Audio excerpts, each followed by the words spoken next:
Hello and welcome to this video. So today we're going to go to Best Buy. We have a quick errand to run and wanted to see how FSD is gonna cope with that. So we are on FSD Beta 8.1. That's the latest version pushed to the FSD Beta testers. As a reminder, FSD doesn't make the car fully autonomous. I'm in control of the vehicle at all times. So we'll see how the car does. It's a little bit of downtown and then it goes off a little bit, and we'll see how it handles it. We did that route in the past, so wanted to see, but we did it in the other way around, so we'll see how it handles. So here's a good example. So we have a lot of snow and ice, so I had to disengage right here because the car was slipping and we need to adjust the speed. So I'll be careful in adjusting the speed so we have time to react to this. So here's a bad example. Again, I'm going to disengage here. We are on the cyclist lane, so I'm gonna wait until the traffic light turns green, then I'll let the car re-engage with FSD. As a reminder, if you see that gray steering wheel on the top left, that means that I'm driving. If it's blue, that means FSD is engaged, and we're back to 20, so we should make a right here. We should be on the right lane, and the car is not going on the right lane, and we have now a van on the right lane, so I'm gonna have to take over. I think we do have a GPS issue. If you look at where we are located on the bridge, we're not exactly there. So let's see if this person is letting me go. No, they won't. Never mind. Welcome to Chicago. Okay, so let's see if the GPS picks up again. Would be good to test to see if the GPS will adjust based on FSD. So let me go down to 25. I think we'll be fine. So we're currently in the river. Let's see how the GPS adjusts. Again, we're nearby downtown, so GPS reception in general is not good, but that would be a good test to see how FSD handles the navigation or the GPS location without well, actually the vision without the GPS location or the signal. So we'll see. For people who are curious, I do have an alert on the top right, and you can see it right next to my name. It's just the washing fluid, so nothing to worry about. I might top that up later on. We'll see. Okay, so we're proceeding. We're not heading to the river, which is good. Oh, navigation just changed completely. Yeah, it's freaking out. Navigation recalculated completely. Let's try again. Let me set up the destination again. Okay. And off we go.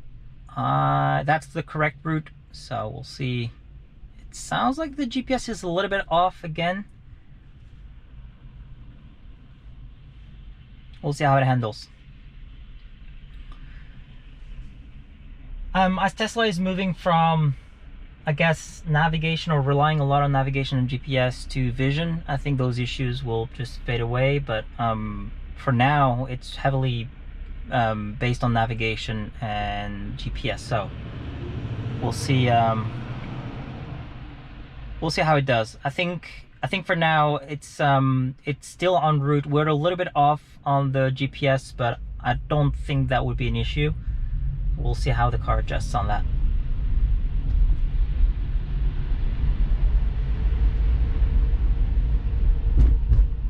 Okay, and we're back. I think the GPS is now accurate. I think we caught up with that signal, which is good. Gonna stay to 20. I know it looks a bit slow. We have other cars passing us, but that's the speed I feel comfortable with this weather and the snow, and should be good. Maybe we'll go 25. Let's go crazy. 25. Okay, we have a yellow light here. Car is slowing down. So that's one of the things that I would really want Tesla to implement in the future, ideally soon, but it's really having a snow mode or some sort of adjustment for the car based on the condition. So right now you see we have a lot of snow, we have some ice, so usually what we do is when you're driving normally, you would be extremely smooth in your maneuvers. you will not brake hard, you will take turns a bit wider, depending, right? It depends on the snow banks that you have. So those are all the things that you would have to take into account. And I feel like Tesla has all that information available to them. Vision would have to detect that there is some snow. They can even tap into the weather apps, or weather APIs to kind of get that sense. But yeah, temperature is a good measure as well. So that would be really cool. And obviously, as you saw in the previous videos, and if you didn't, I invite you to do so, is that when there's snow covering the roads, FSD is not handling that well. So what I mean by that is that it sees, you know, tire tracks and it thinks it's curbs, or it thinks it's, you know, undrivable area. So that hasn't been labeled, that hasn't been worked on yet. So in the future, hopefully, it will be adjusted. But okay, the car is not doing bad at all right now. You know, as soon as we got the GPS signal back, it's doing okay. There's not a lot of traffic, so not too challenging for the system.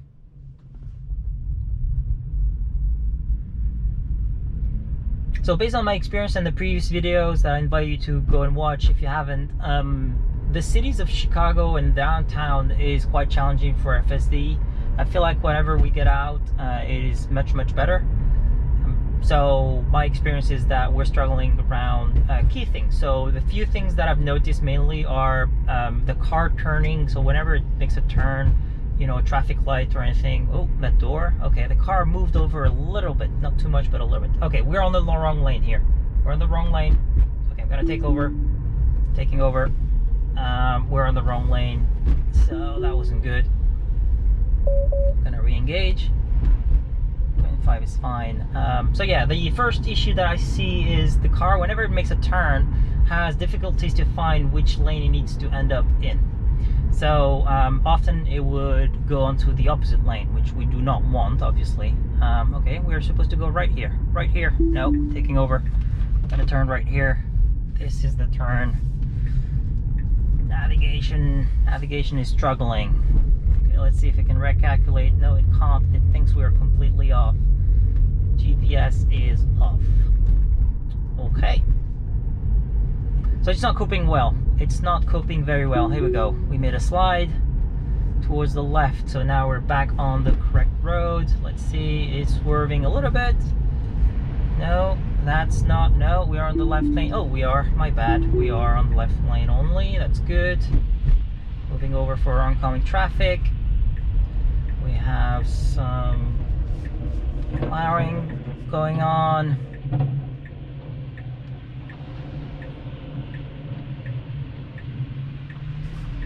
Bus. Oh, it's moving forward a little bit. That's cool. Traffic light is yellow and it's stopping. Okay, that's fine. I think this is the first time that, I don't know, maybe in the past the car used to wait really until the whole of the oncoming traffic would just clear. This time it feels like it was going to go for a gap. So I don't know if it was oh, it's that they're cleaning up the snow, so honking everywhere. Yeah, so it used to wait a long time. I feel like now, I mean, on this one it was like looking for a gap, so we'll see if that repeats that behavior or not. So it looks like this traffic light has a left green arrow. Usually left green arrows are good. Let's see if there's a truck on the left hand side. Let's see if we end up in the correct lane after that, when we have that green arrow. And I noticed on those issues, so that as I was talking earlier, that one issue that I have with ending up in the opposite lane happens when there is no other cars. So when there are cars, it would, where are you going? That is not the right way. Okay, I'm disengaging here. We're going all over the place.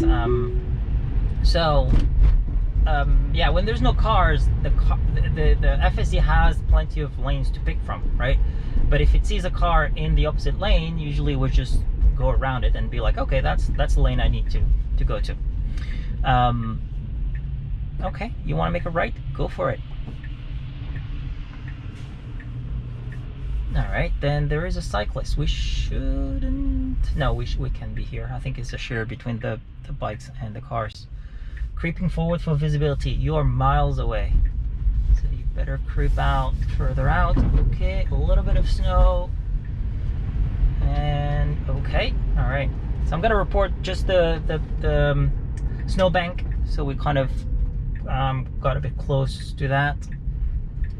All right, turning left. Which lane would you pick? It's gonna be the right one. That's good. It's fine. Continue going straight here. No issue there.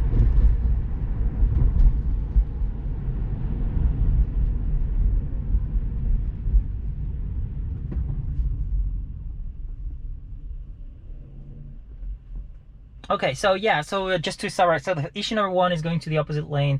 Issue number 2 is swerving for me. So it does, whenever we go on the straight line, it has difficulties just like this, swerving right and left and trying to find exactly which lane it needs to be. I find it a bit, not frustrating, but unsure, and that could cause confusion to other drivers. So we want to avoid that at all costs. Okay, I'm gonna take over here. Just the only reason is that Best Buy, the parking lot is behind, so it's not on the right here, it's straight ahead. So I'll be taking over, and we can just park ourselves. So, well, I hope you enjoyed this video. It was a quick one. Very interesting to see how the car reacts whenever it does not have a GPS or navigation. For me, it did some decent good job at it, some sort of.